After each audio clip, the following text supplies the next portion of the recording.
Welcome back to the Make Some Noise podcast, Season 2, Episode 9.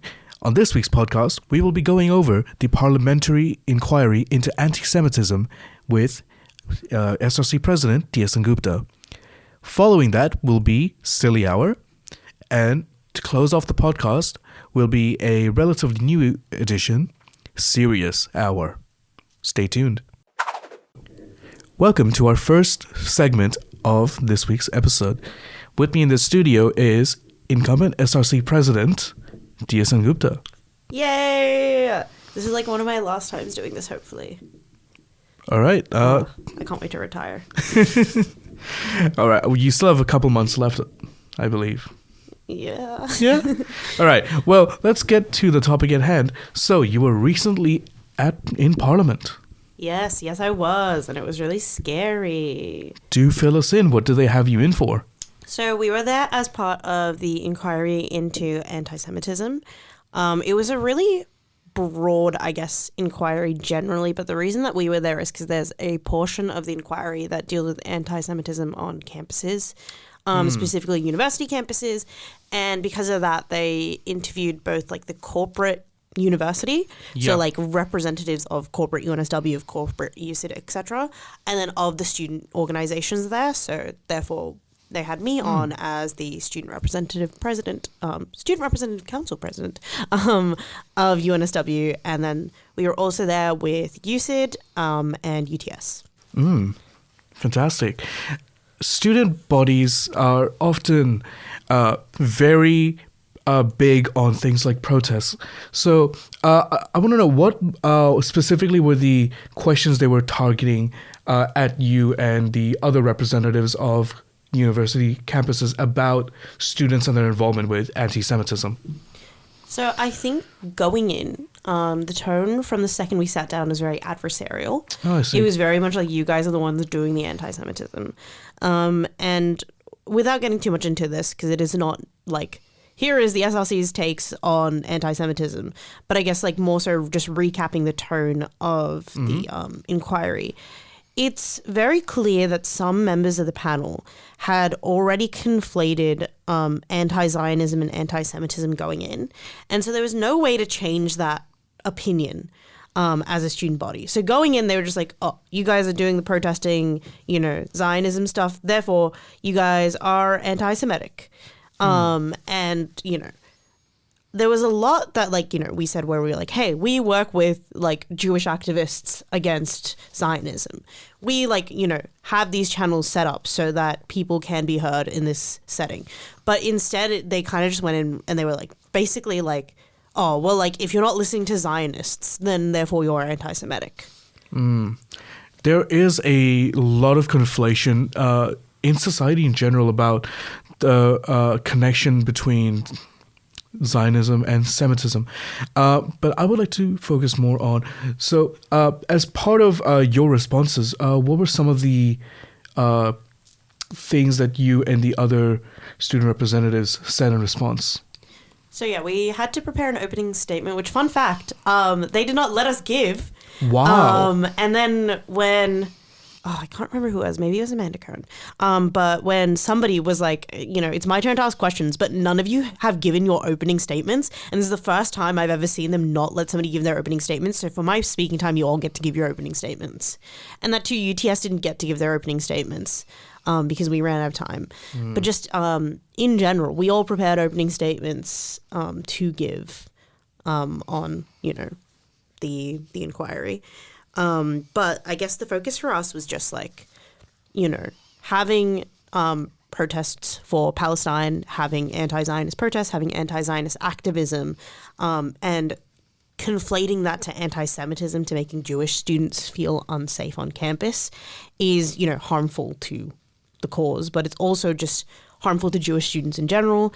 And the fact that, the SRC in the past through Students for Palestine and things like that have gone out of their way to include Jewish voices within that space, because that is the most important way to make sure that our activism is truly representative. Some questions that we were asked, though, were for lack of a better term, inappropriate to ask a student, I believe. Like there was one though where they're like, how do you personally, like what do you personally do if a student comes up to you and says they've gone through anti-Semitism? And I was like, I would listen to them and then I would direct them to conduct and integrity. And they were like, so what you're telling me is that you do nothing. And I'm telling you, I'm a student representative whose job it is not to, go through every individual case and then like figure out how to put sanctions on somebody for saying something bad. Like that is not my job. It is not within my scope.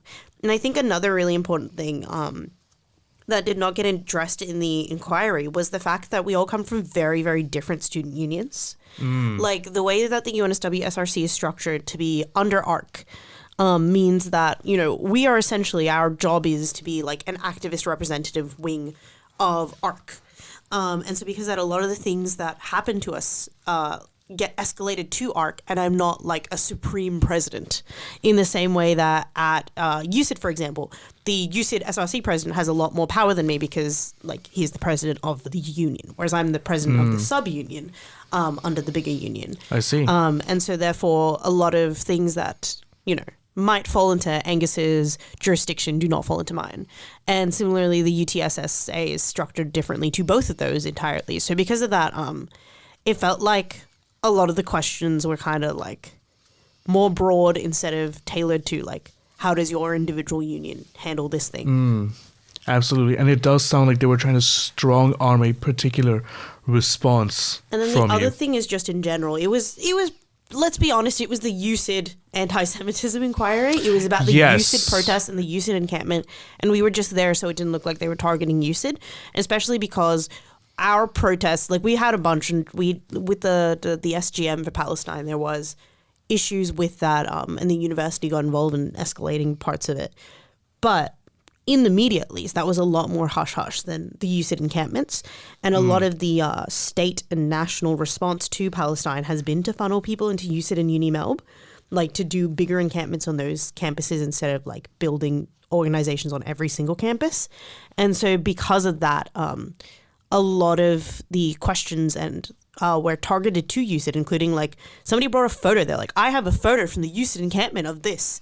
And it's very clear that everyone just wanted to talk to UCID, which is fine. Like they have a lot going on. And frankly, I was so anxious that I was glad that they were not throwing questions at me all the time. But it did mean that, a lot of my responses were more ideological than about like the day-to-day operations. Yeah, that does seem like a fundamental flaw in how that entire hearing was conducted. Do you know the result of the inquiry? I believe it's still ongoing. So today they had one, like maybe today or yesterday. No, it would be today because yes, today, yesterday, I don't know. But they're having one at UCID right now, which is open to the broader student community because like I said, a lot of this is about the UCID encampment. And so that's more open to general student submissions instead of just representatives. I see.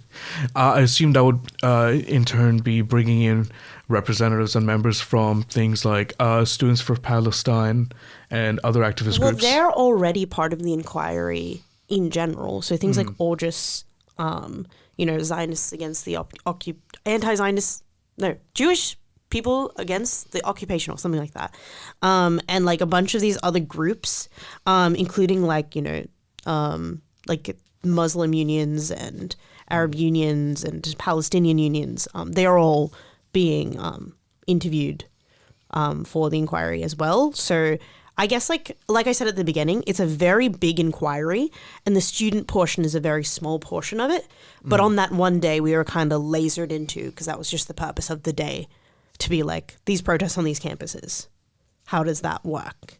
Whereas I guess the outcome of the inquiry is meant to be a lot broader about Australian society as a whole, especially considering that we're seeing anti-Semitic attacks in the streets of Sydney all the time. What has been sort of the uni's response to any of this to students? The university, like the corporate university bit that I sat in just on broadly, broadly. I did not get to sit in on all of it, but I did get to sit on like half of it. But the university's response, which I think is the correct response, is to look at more of an individualized when a student goes through this, what do we do to support the student? As opposed to like, what are the broad ways that, we can restrict people from talking about XYZ so it doesn't offend people, is kind of the stance that UNSW has taken. I will also say, I can't remember the exact statistic, but I think at UCID, they basically said, like, we got, for example, like there's the actual statistic that we can find in the inquiry, but they were like, we got 100 complaints about anti-Semitism. And when we looked into it, 30% of them actually were worth, like, pursuing further. And I'm like, so like 70% of them were not worth pursuing further and were just people, abusing the system to get people in trouble. Because like when you phrase a statistic that way, it's like, people are abusing the system. Yeah. The other thing that I will say has come out of the inquiry that I really enjoyed was that UNSW proved my conspiracy theory that I've had for a while, which is that they check the poster boards multiple times a day and then they call EM to take down posters. If they're deemed offensive, which is really funny because they could not do that for the transphobia one last year. But this year with the anti-Semitism stuff, it's turned into anything that's just mildly contentious. They're like, really shows you where the corporate interests of the university lie. Definitely. All right. Well, this has been a very fruitful interview. Do you have any closing statements about your time at the political inquiry? Oh, yeah. I guess just in general, going in, it was just an adversarial turn. And so it felt like we were very much like there 100%. To defend ourselves. But when it come down to the root of it, we knew that they did not want to listen to us talk about, how we've gone out of our way to include Jewish voices in this discussion, how we have a history of opposing anti-Semitism in all forms, how, inclusion, especially like in all of our spaces, within the collectives and the ethnocultural spaces, etc., has been like championed by people who have seen what has happened in the past and have gone out of their way to make sure that, history doesn't repeat itself. They were not there to listen to that. So because of that, it felt like a lot of like, it felt like corporate UNSW's response was all of the PR, nice fluffy stuff about like, we do this to include, and this is how we do conduct and integrity things. And our job was just there to defend ourselves for being pro-Palestine, which is not great when you're, a little student and then you're there at a big table full of all these scary politicians who are there to tell you why you're terrible. Yeah. And I also felt like, just personally, I was definitely the most nervous person on that panel. Everyone else seemed so much better equipped than I was to do that. And because of that, I just think like, it was a very daunting experience for the first time. It was also the first time in a long time I felt imposter syndrome in my job as SRC president, where I'm like, I'm not qualified to do this. Get me out of here. But you know what? It was worth the experience. And also it was just really important to make sure that that voice was heard from the students. Yeah, well, fantastic. Just as a closing statement, I would just simply like to say, Free Palestine. Fuck yeah. Welcome to Silly Hour.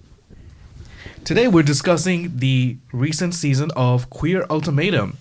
With me in the studio, as always, Diya and Mia. Hi. And Big Bill, back for his third up? appearance. All right. Just to quickly cap off, Mia and I have already discussed, we've seen all episodes of the show. No, I'm so jealous. Billy has seen one. How many have you seen, Diya? Okay, I need everyone to know that I would have watched the entire thing if I were not limited by somebody being like, no, you can't start without me. We need to watch it at the same time. Because I can watch shows a lot faster than some other people can.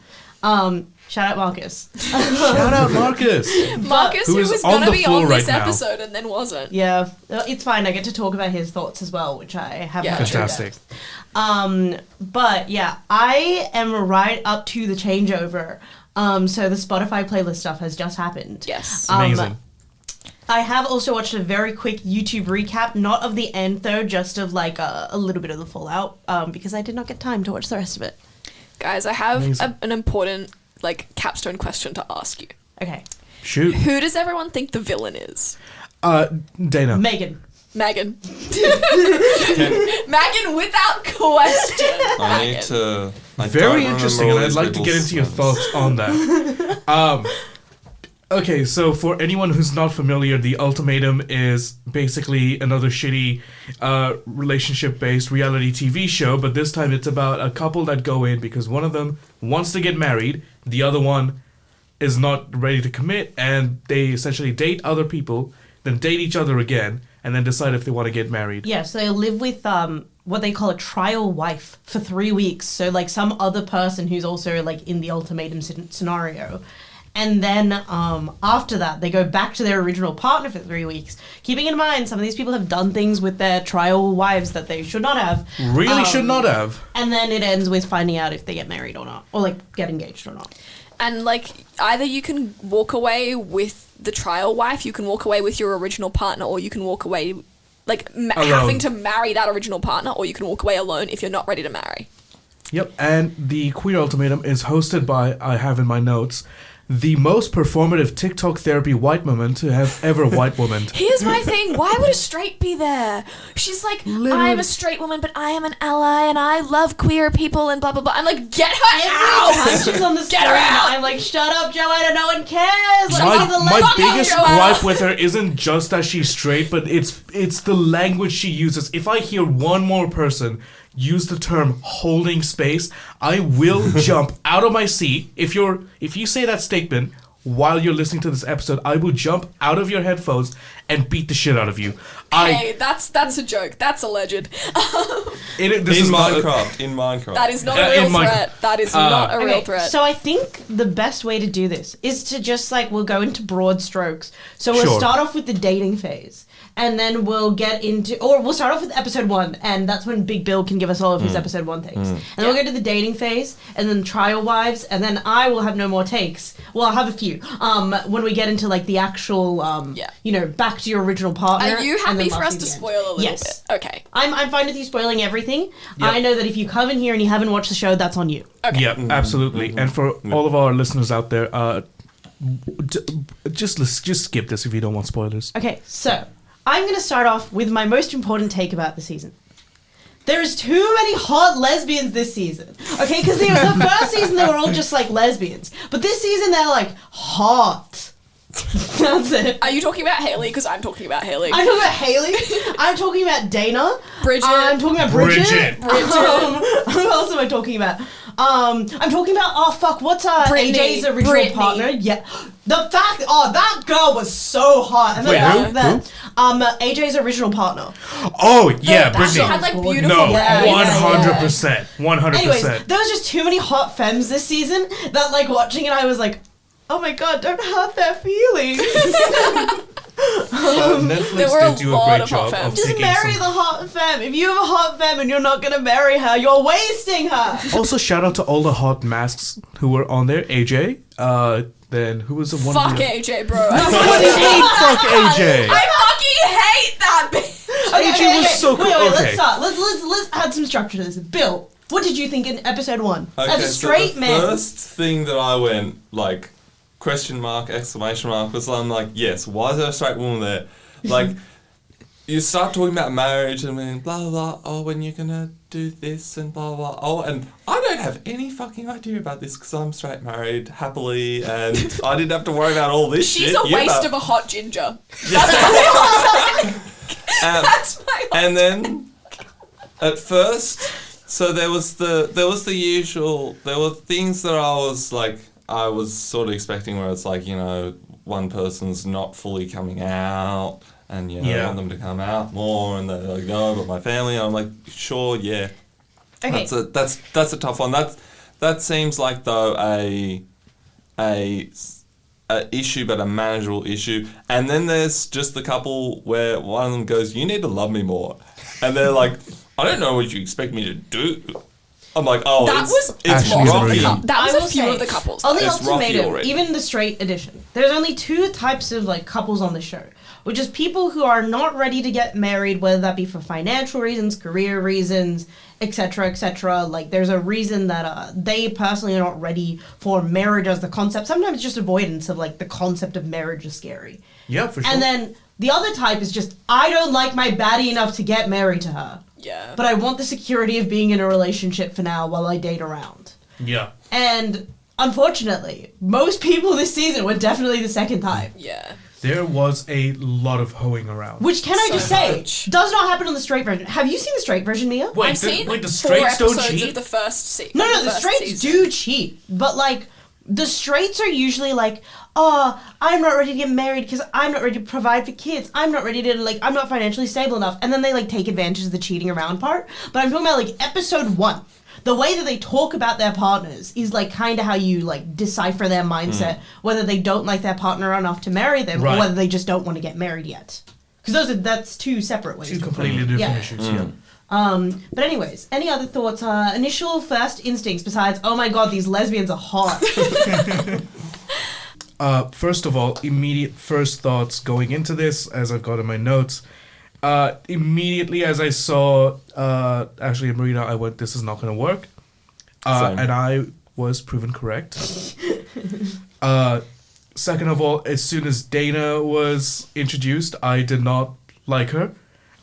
Especially after hearing that they'd only been dating for a year and a half before she gave the ultimatum, which to me is absolutely fucking insane. God forbid a woman knows what she wants. You don't know your partner well enough after that short of a time. 1.5, you're still in the honeymoon phase. That is... How long is the honeymoon phase? Well, if you I like kind your of agree partner, with it should be the... Afnan. Yeah, See- I'm kind of with him on this. See, Yeah. look, I can understand. Goes to the general argument. Yeah, I can understand people want to get married fast. If you need to have like a perfect sequence of events where you're like, Exactly. here's the honeymoon phase, hard finish it 3 months, and Yeah. blah blah, And and then both we people have move to be straight on in, board. and then it really works well, and Exactly. we have some shit happen that's bad, but we get through it, and it works out. And so it's tested, and so you know, like, this can be a long-term thing. Whereas if you've just hung out for 2 years, and you're like, Exactly. Ring time! Like, I want you all to No. know that the way that the arranged marriage system works in Muslim communities is that you need to know your partner for at least 6 months before you can get hitched. And that's in a very specific... Like, this is arranged marriage where half the time people don't really like each other. I have a question. How old are they? Because that does They sway were- in my brain. Okay, let me... Because, like, if 'Cause you're I've in got your it up right 30s, now. you don't got 5 years to get to know each other. Exactly. Dana is 25 and Megan is 27, which is young enough That is young enough, yeah. that... Yeah. Like, You've got time. You've got enough time. They started dating when Dana was about 23. At 23, going to 25, you do not know your partner well enough. like, Especially can you because I imagine? don't I even think think they moved in together. You could know your partner well enough, but they definitely didn't. Oh, 100%. That's my take. Here's my initial hot take as well, is that I think that every single one of these couples has a fatal flaw. Like, all of them has something about them that's really not working, and Very it's never Shakespearean. gonna. Oh, I have one more take before we get into the dating phase. Sure. What the fuck was gonna happen to the food truck? Like, did they prenup? I do have an update. I have an update No, on don't the tell me future. what happens to the food truck yet. Tell me the end. Okay. I don't want to know yet. But, It's like- just like my initial thought going in. I was like, you the both. food That have a was my food truck. initial issue as well. The second that Mel and Marie, the owners of a joint food truck business, who were also dating and had been friends for a decade prior, the minute they got mentioned, I was like, I'm praying this works. Oh, also Marie's hot. Yes, Marie is very hot. Spoiler alert, Mel and Marie do not work. We will get into the Anyways, details. The other thing I feel like is worth sharing with the class is as soon as Marie was on like videoed for the first time, in a scene for the first time, I noticed her long fuck ass nails, and I was like, oh, she's a pillow princess. And for the rest of the show, Marcus and I have been referring to her as pillow princess. Amazing. I refer to Mel as Greasy Mel because I never once saw her hair and it wasn't really greasy. I feel like that's... Every time, girl. I feel like that's a mix. I feel like that really comes down to the fact that she is a chef. You know, if you're around that real. environment. If you're it's- around that hot deep fryer, it's gonna happen. It's to you. gonna happen. Shall we get into the dating? Definitely. We shall get into the dating. All right. Okay. Yeah, I you have wanna take a us hot in? take. Go. My hot take is that AJ was way too trigger happy with the cheating. Oh, no. I AJ feel- and okay. Marita, is that her name? Yeah, The Marita. blonde. Both of them were really, really into the idea of cheating. They're like, fuck yeah, I big get time. to cheat for the funsies. Right. And because of that, the entire time, Marcus was like, I really hope they get together. I really hope they destroy And then they each other. fucking did not. I know! Which was crazy. No, because AJ was like with Bridget, AJ was with Marita, AJ was AJ with was a whoring around. AJ was whoring around I like mean- crazy. And then all of a sudden she's with, who was it? Food truck pillow princess. Food Truck Pillow Princess. Yeah, and I Marie. was like, what? You didn't even speak to her once. Yeah, that was a bit of a shock. I'll go into my sort of thoughts on this.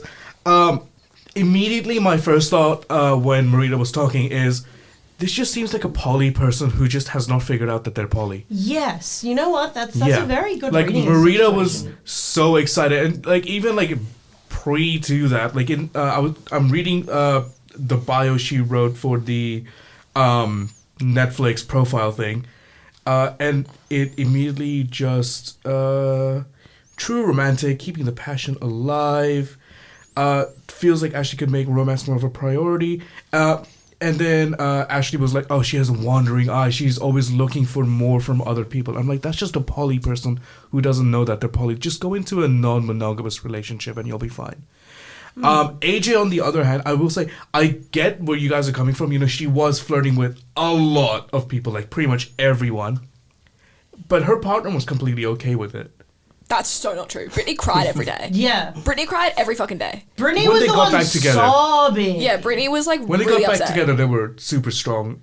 I feel like, you know, it's just... Okay, I will If also you're say, dating a super charismatic person, it's just actually to no, be expected. I would jump too far ahead, but let's put Yeah. a pin in my thoughts on Brittany. Sure. Back to the dating phase. Brittany was too hot to be the last pick. I agree. Oh Literally, my how did God. nobody pick her? If that girl were there and I was given the ultimatum, I'd be like, step aside, fellas. Yeah, real. Okay. How you doing, Brittany? First off, she owns her own business. Huge plus. Like, let's just not even go into the whole things about looks and stuff. Owns her own business, has a house, is hot, and knows how to cook. Okay. Anyway, Shall we jump to the trial wives? Yes, definitely. absolutely. I hate Megan. I hate Megan so much. Terrible person. Okay. Let's start with Megan and Haley, because they're fun to talk about. Yeah, they are. I think before that, just to segue into it, Haley and Pilar have been together for 10 years. They were each other's And first. Pilar? No, Pilar wasn't Haley's first, but Haley is Pilar's first. Yes. And also, Pilar hid that relationship from her family for 8 years. Yeah. Which Because is rough. her family would not be supportive. And they cut her off after that. Yeah. But what was I going to say? That trial marriage. Before that, very quickly, Pilar was dating in the dating phase 2 people who were in a relationship with each other, Kyle and Yes. Bridget. And then now that we're moving on to the trial wife phase, it's really clear that Pilar thought that it would be a lot more romantic Yes. than it actually was. Yeah. It was very platonic, the setup that Kyle arranged. And I think this goes back to what I was talking to Marcus about as to like why people go on the ultimatum. And I think what they wanted out of it was the relationship that Brittany and Marita had, where it's very much like, oh, we're Yes. both trauma bonding over this Yes. together as friends. Like it's like Brittany support and Marita therapy. had the best of, like, trial wife both phase. of us are going through the ultimatum together, and so it's more of a support network for people who are going through the ultimatum than it is a real trial marriage per se. Yeah, yeah. That being said, no one's gonna get that. You're just there to cheat. And so because of that, it's like one person's like, oh, it'll be nice. I get to talk to somebody with a like-minded experience. And the other one's like, fuck yeah, I get to date 7 baddies in one sitting. Yeah. Literally. I feel but like yeah, it's back sort of on the to- producers as well for not communicating that idea very clearly. Disagree. I think Yeah. it's not up to the producers. I think that once you get all of the people in there, that's how it goes. But yes, Sure. back to the original topic at hand. So Megan falls in love with Haley. This is the biggest plot twist. Megan definitely had sex with that woman. It's pretty clear that Dana and Mel also did. And then Megan, yeah, it's really bad. Megan is crazy. I don't like Megan. I don't like her either. I don't know how to explain like the vibe I get, but also it's specifically to do with the ending as well. Because she Yep. like really, I'm just gonna jump ahead a little bit. She really flip-flops. She's like, oh, I'm in love with Haley. And then suddenly, no, I'm actually in love with Dana and I Yeah. never loved Haley and Haley Yes. sucks. And Haley has to apologize to Dana for her behavior towards me. And I was like, well, that's insane. Yeah. That's insane. To put my own 2 cents on it, what we've got here is just a very typical case of a relationship between a person who is avoidantly attached and a person who's anxiously attached. And you can really see it in all the drama that goes down throughout the entire show. I mean, okay, I understand why you guys hate Megan, but I do want to point out Dana was manipulative from the start. She is also pretty bad. Like, yeah. I understand why you guys are shitting on Megan, but I do want to say it feels like while Megan has absolutely a fuck ton of flaws, I'm not excusing that, she was definitely manipulated at the end by matching Dana. tattoos was crazy. Oh my god, okay. So, Yes. you guys, has anyone here seen the Straits Ultimatum? No. Okay, so I watched one I would episode like and knocked to out. PSA to anyone going on the ultimatum: do not get a tattoo on the ultimatum. It will go badly. Because in the Straits Don't Ultimatum, get a tattoo with a person you're sharing 3 weeks No, with. okay. Because in the last ultimatum, this guy, he gets abandoned by his trial wife. Like, he's on his own, and so he decides to like get a tattoo about like being like a lone wolf sigma or whatever. And it's something like Fucking cringe. fortune favors the bold or Oh, something like God. that, you know. And What he if like I stuck a he fork got in it. my mouth right now? Yeah, and he got it because he was all alone. It was meant to be like, you know, a testament to like his solitude and how that's helped his like, you know, relationship. And then he like shows up to a dinner, and then he realizes that his baddie's trial husband has the same tattoo. What the fuck? Crazy. Yeah, that's what I'm saying. Do not get a tattoo on the ultimatum.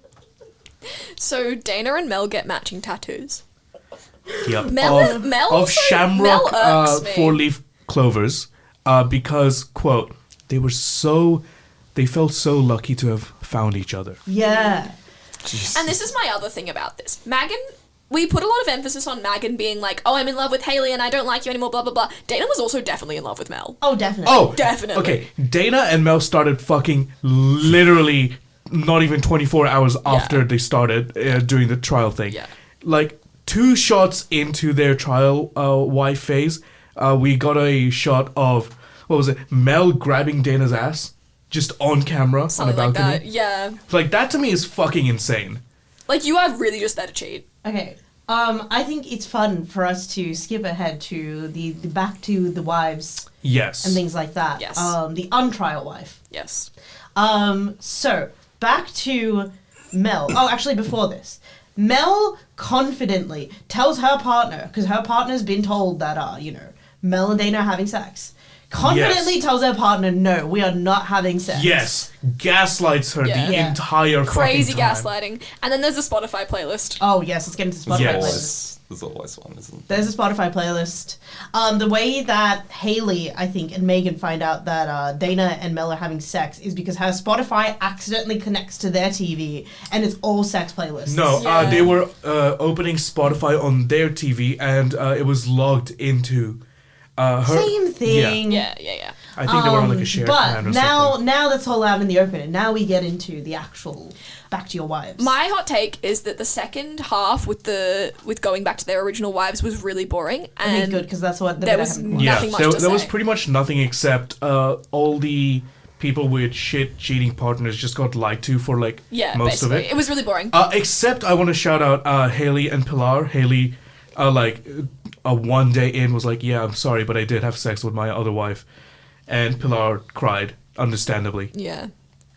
I will say my only other hot take, going back to like the marriages bit, is that none of them should have ended up together. Well, that's kind of just going in the Ooh. ultimatum straight up. In the ultimatum, if you are going on the ultimatum, you should not be getting married. Yeah, I have one if your last- relationship is so fucked that you need to go on a reality TV show about it, that's fine. I have one last hot take, which is that AJ talked a lot and did fuck all because and then Bridget called it out.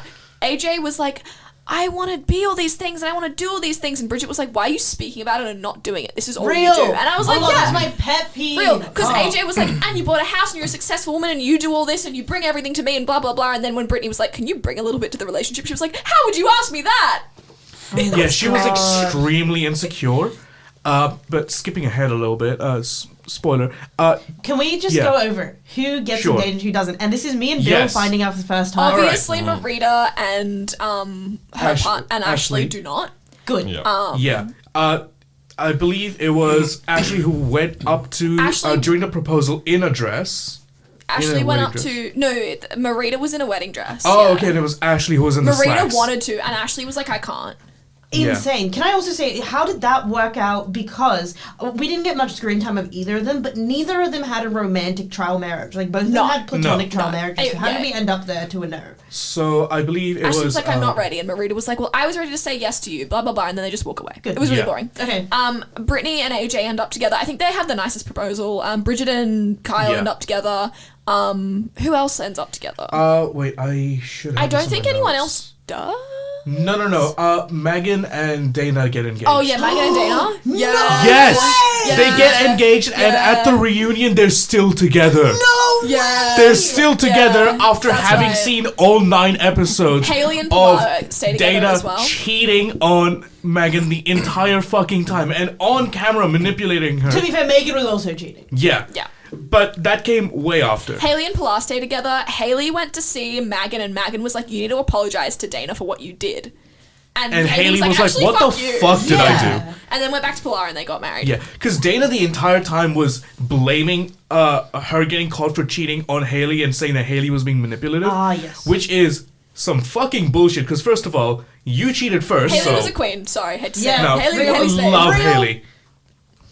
Haley and Pilar, I wish nothing but the best for them. I mean, Yeah, me too. But also what Pilar, a- poor Pilar. I think Pilar has poor had a Pilar. hard life. Pilar had a really shit time on the show, but I'm glad that she's happy at the Yeah, end me of it. too. But also Haley's- she needs to like yeah. confront her family big time. Oh, okay. I have good news on that front. They went to. This is after the show ended. Pilar took Haley to one of her cousin's wedding and introduced Haley as her fiance, and her family's becoming more open to That's accepting really it. nice. That's really Okay, sweet. one last thing. Food truck. What's Food happened truck, to the Oh okay. food my truck? god, yes. So they get food engaged. truck. So at the No, they didn't. Yes, no, they did not. Okay. No, they did get engaged, but they broke up. Okay, now what's happened to the food truck? Yes. So what happened is, so the funniest thing is, what's her name? The hot one in the relationship. Pillar Princess. Yeah, the Pillar Princess Marie, did not. Marie. There's did, too many M names is the other issue with this Exactly. movie. Okay, so Marie did not know about the cheating. Yes. Mel was being a terrible partner in the relationship for 5 months before she called off the engagement, and then after that she found out about the cheating, which is insane to me. Yeah. So what happened was, prior to the show, they had their original food truck, and they were constructing a much larger food truck, and then they were going to sell off the original one. So that all happened, and then prior to the relationship ending, Marie decided, okay, I'm sort of happy with having been in the food truck industry. I'm just going to dip out. I'm done with this part of my life. So that was given all over to Mel.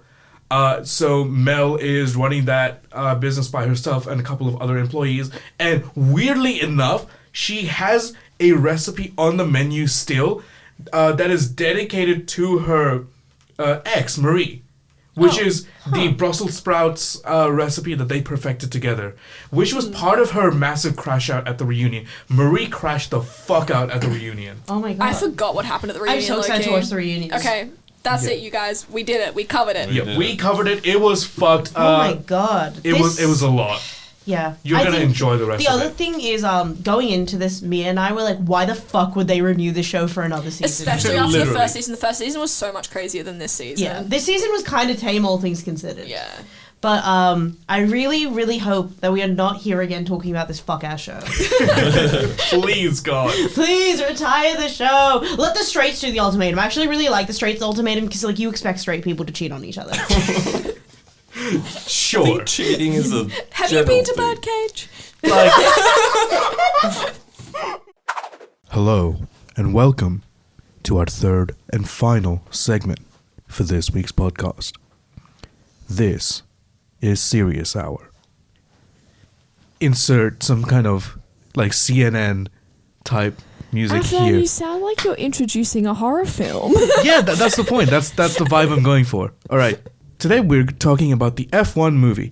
Now, I am fully disinterested in cars and F1, so I have 3 people joining me in this segment to actually discuss it because they care about cars going around in circles. Yay. First off, we have Ren, Hello. Mia, Hi. and Pepsi, who you guys may remember as the ex-director of Noise. They are a graduate of UNSW and therefore no longer a student. How's that treating you? Oh, it's great being free of the campus, being in other places, but I wanted to talk about my thoughts about this new F1 movie and had nowhere else to do it. Fantastic. All right, we will get started immediately on that. So, F1, starring Brad Pitt and Damson Idris in a fictional story set in the real-world F1 series with real drivers, as I've been told. Yes. I guess I'll just ask, going around, what was everyone's initial thoughts and rating on this? Well, as I said before, it's like self-insert fan fiction of F1. So it's like a fictional team and two fictional drivers and a fictional group of people running this team inserted into the real world of F1 where the real drivers exist. And that was really weird to me as a concept, I think. Right. That's not necessarily how I would have expected that movie to play out. I would have expected it to be all fake, potentially. I also thought it was kind of interesting for it to happen, for it to be modern. I think this was technically set in 2023. And so it being a modern experience was a little bit unusual, especially considering the history of F1 movies. It's a bit different. So the way that this movie was shot was that they used footage from real Grand Prix weekends throughout the 2023 and 2024 seasons. A lot of the footage is from Brad Pitt and Damon Idris actually in modified Formula 2 cars that were modified to look like Formula 1 cars, or just superimposed over footage from real races from those two seasons. If you look at there's kind of three major F1 movies that came out before this. The first one being obviously 1996 Grand Prix, which once again used real actors, real cars, footage from the 1966 season. It was a very kind of similar movie. 2013's Rush as well used real footage from the 1976 season because that was kind of the theme of the movie. And so I do agree with Mia in that it is kind of, if you had $100 or $300 million to give to Formula One media and say, hey, I want to do a self-insert movie about my own F1 team, I feel like that is kind of what it was. Right. I have to say, all of that was very interesting information, but the main thing I took away from that was apparently there's a Formula 2, which I had no idea of. Yeah, there is a Formula 2. I think can be its own segment, is explaining all of the different formulae. There's multiple? Yeah, there's lots. Yeah. Oh my God. We've got Formula 3000 now as well. And Why Super are there Formula so many? I think Super cars. Formula has a race on this weekend, which should be fun. This is so not the point, but yeah. you guys. All right. Mia, what would you say your rating out of 10 was for this movie? That's hard. That's really hard. Just off the dome. Off the dome, I'll give it a 7. 7. Fantastic. Ren, I'd like to hear your thoughts. So the thing is, I haven't actually seen the movie. Gotcha. I am a big Formula One fan as of this year. This is my first year being Yippee really into for F1. new hobbies. And I initially heard the concepts of the movie and decided, I don't think this is such a thing I want to necessarily support as a fan of F1. Because there are a lot of things, at least especially that was initially pitched about the movie. And I'm like, do we really want to be promoting these ideas as part of F1? Especially since one of the major plot points, I guess, in the movie is that the main character, Brad Pitt guy, he forms a relationship with one of his engineers, who is a woman, and that's there's a whole idea, especially in the more male parts of the F1 community, fan community, that women only like F1 because they think the drivers are hot and they only want to work in this sport or like this sport just because they want to be with the men. They can't like the cars. Women cannot like cars. They can't like engineering. And I feel like a lot of that sort of idea, especially how much that was pushed in the initial marketing of it, was that's kind of questionable. Yeah, wasn't there also some parts of the marketing where both Damson Idris and Brad Pitt were just shirtless for no reason? Probably. Yeah. So, yeah, I can 100% understand your point there about the romance subplot being like undermining the roles that women play in just sports in general, not I think just importantly F1. as well, it was an inappropriate workplace Yes. relationship. Oh yeah, no, Like, 100%. yeah. Really sort of weird dynamic going on there. I feel like, just consult HR before you start dating anybody that you work with. Or maybe just guys. like don't do it. You know? Yeah. But I will say, I think, as somebody who hasn't seen the movie, I'm just headcanoning that they get into a really shitty breakup, and our lovely engineer lady here just fucks his entire car up during a pit stop, and he crashes. I mean, I guess the other thing I find kind of unfortunate about this is that she didn't have much use in the plot other than being the love interest and formulating them a new car. Like, it just... She didn't have to exist. She if she wasn't a love interest, she wouldn't have existed at all. And I wish that she had a better representation and a better plot than just kind of basically being a love interest. Like, that sucked. And it wasn't the point of the movie. Like, that felt like a side plot. And so she barely even existed when realistically her story is really important. For sure. I mean, from what I understand of F1, a driver is pretty much nothing without their team of engineers supporting them. It is a team sport. Yeah. And like engineers are very important. It's also like women also can drive the F1 cars. Oh, There have yeah, for been sure. women in F1 I don't before. think, It's not currently none of the drivers are women. Yeah. But like, women work very hard to be in this sport. I don't feel like gender really affects how well you can press down on a pedal to drive a car.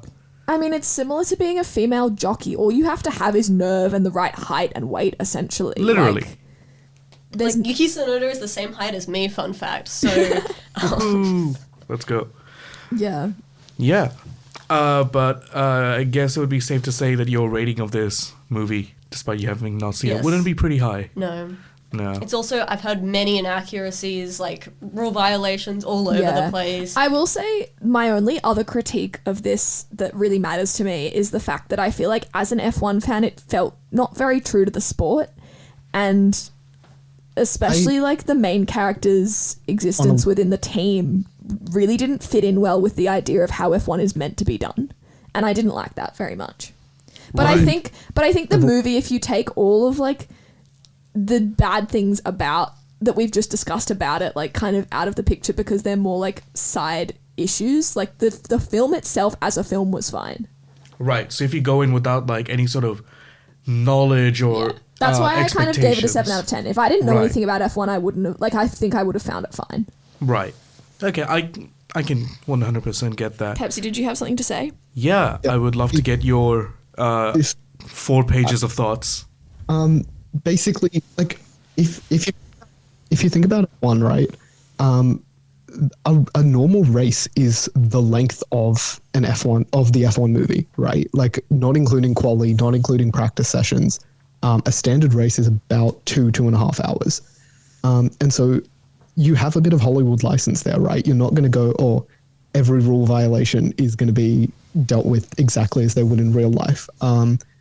Also, like just historically, if you look at, once again, 1996 Grand Prix, Bobby Deerfield, Rush, all of the other F1 movies have been a very dramatized version of the sport. And like, it's not a documentary. Like, it's not meant to be 100% true to what is actually going on in the sport.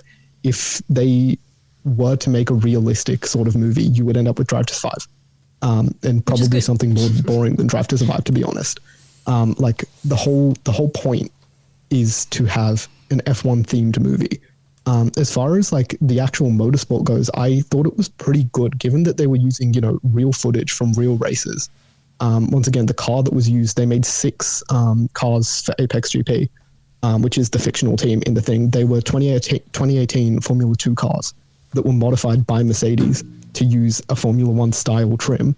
Like they did put in the effort, and as far as like, there is obviously some Hollywood license that you have to give. For sure. Like it, just because it wasn't 100% how the sport is in real life doesn't mean it was a poor representation. I also note that like the plot of this, if you've watched previous F1 movies, it flows exactly the same as the 1996 Grand Prix movie. And that's why I keep calling back to that, is that it also had a weird romance subplot, a female character who existed for no purpose other than, having a romantic interest for the main character. Now that movie came out in 1996, not 2025. And so there's a little bit of, you'd expect that they've learned something between however many years that is. But yeah. I think I agree with Pepsi that there's something really good about the fact that there was obviously a huge amount of effort put into this movie to make it as as true to the very basics of the sport as possible, like having the car look really good and having the races be like real races. I think that was really cool. Like that is a very cool aspect of it. Yeah, definitely room for improvement, but it's not a bad film. I think it's just a very entirety. typical movie. Like if you were to plot out the points of a typical movie, this is how a typical movie goes. It was very predictable. Like, yeah, there was no real twists or changes or things that couldn't have been understood. It was also very simple. They're the director, what's his name, Joseph Kosinski, is kind of famous for his one plot and doing that same plot in every movie that he ever is involved in. A one-trick pony.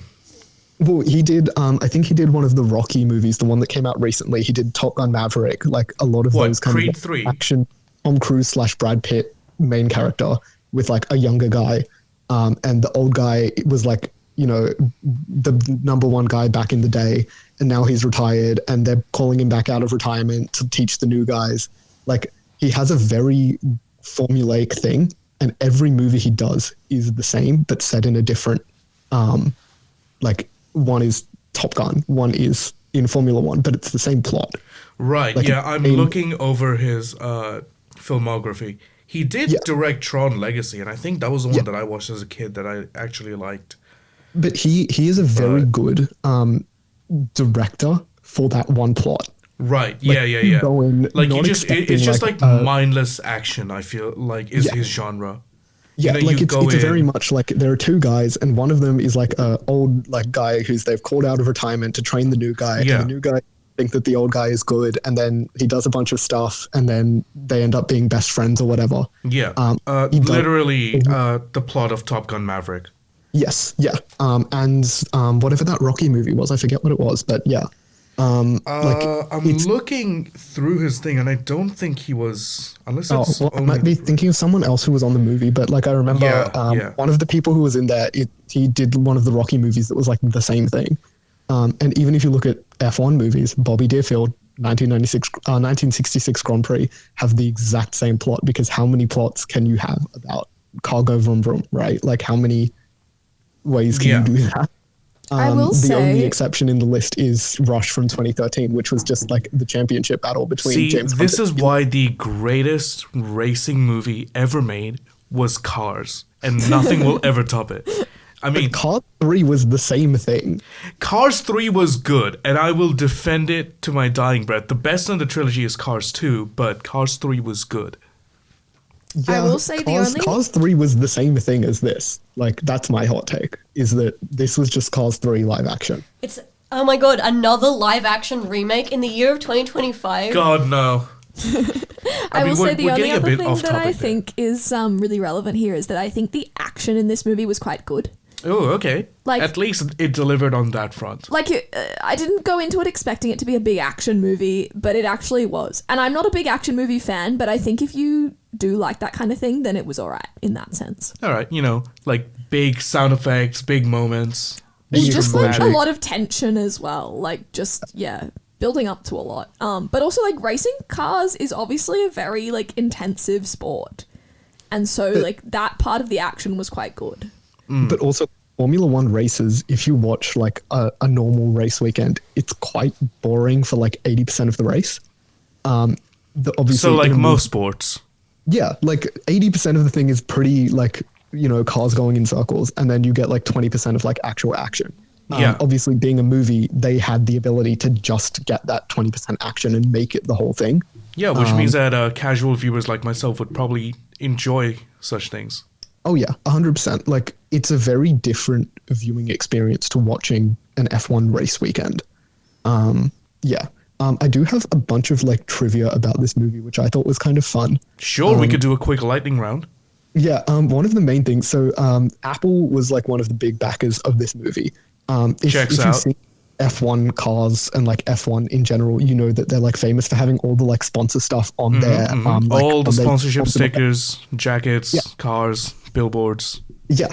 And so it turns out that Apple sold sponsor spots on the car. The companies on there are all like real companies who paid real money to get Apple. their brand on the fictional team's car in the movie. Wow. And so Apple made $40 million just from selling sponsor spots on a fictional F1 team. That's That was crazy. 15% of the total budget of the movie came from just That's insane. spots. All right, yeah. fact number 2. Fact number 2 is that the shower scene. There's a if you shower watch the scene? movie, there is a shower scene. It's not what you think. It's Aw, just boo. the The guy movie would chatting have in been the better shower. with a gay subplot between Brad Pitt and Damson Idris. Hot take. If only. But The age gap shower there is scene- crazy. the- Yeah, but So they're both in the adults, scene- right? Wait, how old is Damson Idris' character? Because that does make a difference in the age gap. Like he's young. meant to be like How 20 is- something. Like early 20s or late 20s? No, early. Early 20s. Oh, okay, no, like that's some fucked F1 then. drivers are like Never currently mind. 18. Like they are pretty young. Right, I take that back. No shout. the- Only age-appropriate relationships Okay, between let the Pepsi two. continue. Yeah. So in that scene, he references like Sonny Hayes, which is like Brad Pitt's character, is like, "Oh, I'm too old to like come back and win anything." And then the other guy is talking about like, "Oh, the Louis Chiron won when he was 57. Philippe, I forget how to pronounce his last name. Itaslin won at 56." And like neither of those are true. Louis Chiron won Monaco at 31, retired at 57. Retired at 58. He's the oldest driver to attempt a race, but he didn't actually qualify. Philippe retired at 56. He didn't win at 56. He was the oldest driver to score points. But the thing is, like, they could have used real people, like Luigi Fagioli. Didn't get a mention, but he is the actual oldest F1 race winner at 53. Like, you could have just used him. He's still meant to be older than Brad Love Pitt's it. character. So they could make multiple millions off of fake sponsorships, but they couldn't do a simple Google check. Pepsi, Yeah, give us one last fact. Well, one of my other facts is that like all of the crash footage is real crash footage. Ooh. So Martin Donnelly's 1990 in the F1 movie, basically one of the things is like Brad Pitt's character got injured when he was racing as like a younger guy, and he like got injured in a crash, and that's why he retired from F1. The footage Fair they enough. use from that is from the actual Martin Donnelly's crash in the 1993 Spanish Grand Prix. They actually had to go and get like real archival footage that isn't available through like F1 TV or any of the like normal public things. Wow. Like because it's live leak type content basically. Like it's not pleasant to watch the original footage. Right. So like the content you get on like every Instagram For You page. Yes, yeah. But like the fact that they like that's what I mean is like they went back and used real, like they put the effort in for that. Right. In the same way, like the crash of Damon Idris's character is based on the 2019 F3 crash by Alex Peroni from Campos Racing. Same corner, same curb, like did it exactly the same. Wow. And so like those kinds of things where they've actually like put in the effort to like recreate those very, very well. And then the last thing I had is that all of the cameras on the cars are actually iPhones. Why? In real life. Well, because Apple sponsored the movie. Well, and yeah, so I they- get that. This was more of a rhetorical why. Yeah, well, they use like iPhone camera, like the modules and the processors, and they basically just made a small iPhone without a screen and put 4 of them in every car. Great. And how they got the footage, which is, I think that's kind of crazy. Like the fact that you can shoot a $300 million movie on what is basically an iPhone camera is kind of crazy. Like, It really is. All right. Well, thank you for that quick lightning round of facts. I will conclude this segment there. Pepsi, Ren, Mia, thank you for your contributions. At least for 2 of you for having sacrificed your time to watch that film. And for sacrificing your time to be here to discuss it in the studio today. Thanks, Afnan. Thank you for listening to the Make Some Noise podcast. If you would like to support the podcast, please consider either joining the team or helping us out by donating. Noise at UNSW is a student-run publication, and it is a non-profit. Please share the podcast with as many people as you would like. And once again, thank you for listening. Stay tuned for more.